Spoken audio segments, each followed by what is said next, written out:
Hello everyone, आज चाहिँ हामी रोज बनाउन सिक्दैछौँ। एउटा स्लिप नट बनाउनु होला। स्लिप नट पछि तपाईले 31 चेन बनाउनु पर्ने हुन्छ। हेर्न सक्नुहुन्छ 31 चेन। 31 चेन भइसकेको छ। 31 चेन पछि तपाईले फेरि 5 चेन बनाउनु पर्ने हुन्छ। 1 2 3 4 5। त्यसपछि तपाईले यार्न ओभर गरेर जहाँ 31 चेन बनाउनु भएको छ त्यहीबाट यार्न ओभर गरेर डबल क्रोशे गर्नुपर्ने हुन्छ।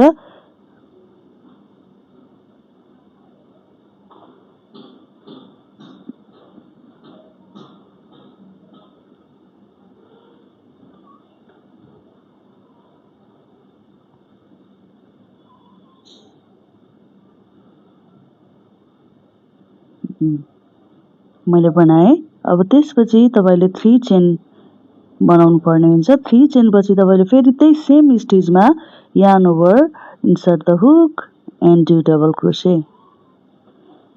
यही प्रोसेस चाहिँ तपाईले अन्तिमसम्म रिपिट गर्नु होला।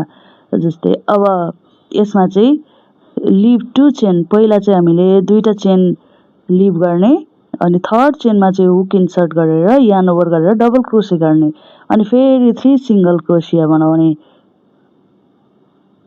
अनि फेरि त्यही सेम स्टिचमा तपाईले डबल यार्न ओभर गरेर डबल क्रोशे गर्ने। हेर्न सक्नुहुन्छ मैले 2 स्किप गरेर यार्न ओभर गरेर 3 चेन बनाएँ। त्यसपछि फेरि त्यही सेम स्टेजमा यार्न ओभर गरेर गरे। यसरी नै तपाईले चाहिँ अन्तिमसम्ममा यही प्रोसेस फलो गर्नुपर्ने हुन्छ। यो चाहिँ लास्ट स्टिच हो।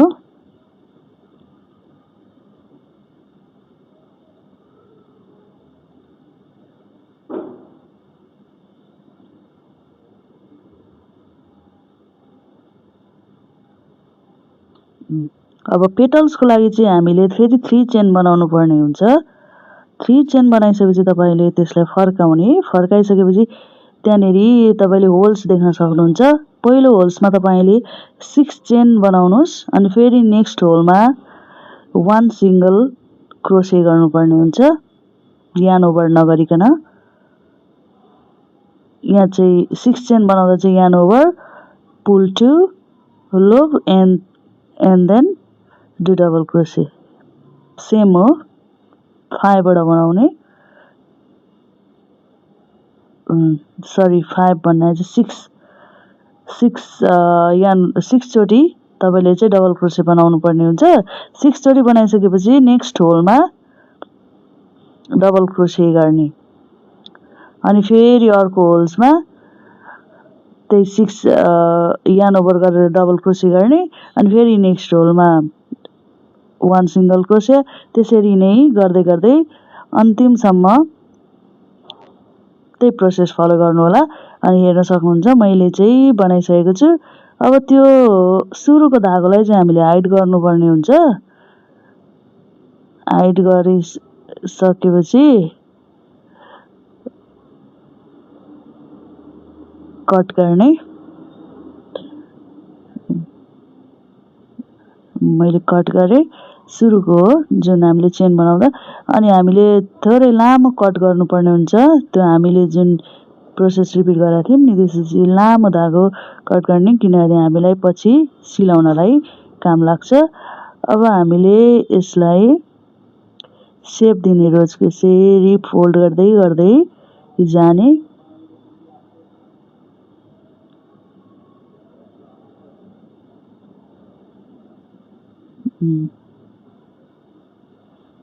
हेर्नु त यसरी रोज बन्यो। अब यसलाई तपाईले स्टिच गर्दिनुस्। जसरी स्टिच गर्न मन लाग्छ त्यसरी गर्नुस् ताकि नपरोस्। अब जिगज्याग गर्दै तपाईले चाहिँ स्टिच गर्न सक्नुहुनेछ। यहाँ हेर्नुस् मैले स्टिच गरिसकेँ।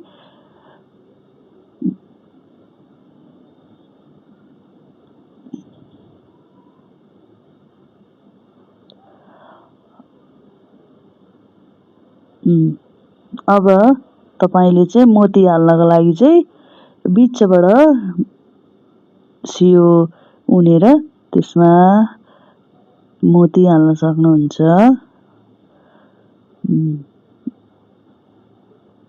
त्यसरी अनि फेरि बाहिर निकालेर तपाईले चाहिँ स्टिच गर्न सक्नुहुनेछ।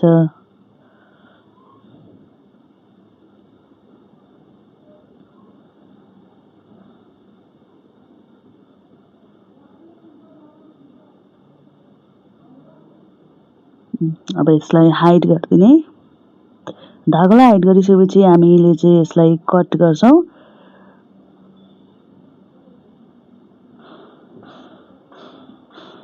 हेर्नुस् त सानो रोज फ्लावर बनेर रेडी भइसकेको छ। अब यसलाई तपाईले यसरी क्लिपमा पनि ग्लु लगाएर बनाउन सक्नुहुन्छ। रबरमा पनि बनाउन सक्नुहुन्छ। यसरी रबर लगाउँदा पनि